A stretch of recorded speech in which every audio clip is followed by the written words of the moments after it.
மதுரை சமயநல்லூர் அருகே கட்டப்புள்ளி நகர் என்னும் இடத்தில் ஓடும் பேருந்தின் டயர் கழன்று 15க்கும் மேற்பட்டோர் காயமடைந்துள்ளனர். இது பற்றிய கூடுதல் தகவல்களை செய்தியாளர் ஜெகநாத் வழங்கிட கேட்கலாம். ஜெகநாத், இந்த சம்பவம் பற்றிய முழு விவரங்கள் என்ன? வணக்கம். மதுரை மாவட்டம் ஆரப்பாளையம் பேருந்து நிலையத்திலிருந்து பழனி செல்லும் பேருந்தை ஓட்டுநர் சுப்பராஜ் இயக்கி வந்திருக்கிறார். சுமார் 55 பயணிகளுடன் இந்த பழனியை நோக்கி சென்று கொண்டிருந்த பேருந்தானது மதுரை மாவட்டம் சமயநல்லூர் அருகே இந்த கட்டப்புள்ளி நகர் பகுதியில இந்த மதுரை திண்டுக்கல் தேசிய நெடுஞ்சாலையில் இந்த பேருந்து பின்பக்கம் டயர் மோசமாக இருந்ததன் காரணத்தினால திடீரென இந்த பின்பக்கம் டயர்கள் வெடித்ததால் பேருந்து நிலை தடுமாறும் போது இந்த பேருந்து ஓட்டுநர் பிரேக் அடிக்கவே பேருந்து நிலை தடுமாறி இருக்கிறது. இடதுபுறமாக சாலையில் பக்கவாட்டில் மோதி தற்போது சாய்ந்து கவிழ்ந்த விபத்திற்கு ஏற்பட்டிருக்கிறது.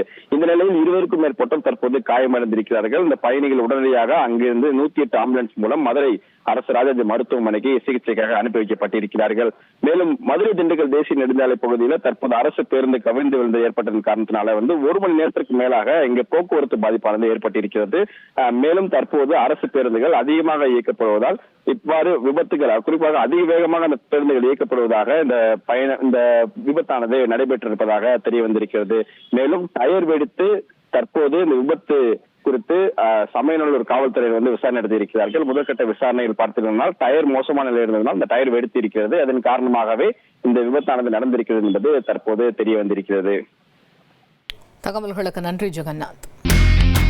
இனி செல்லும் இடமெல்லாம் செய்தி. தந்தி டிவியின் வாட்ஸ்அப் சேனலை ஃபாலோ பண்ணினா செல்ல இருக்கும் இடமெல்லாம் செய்தி. இதோ QR கோட் இப்பவே ஸ்கேன் பண்ணுங்க, ஃபாலோ பண்ணுங்க.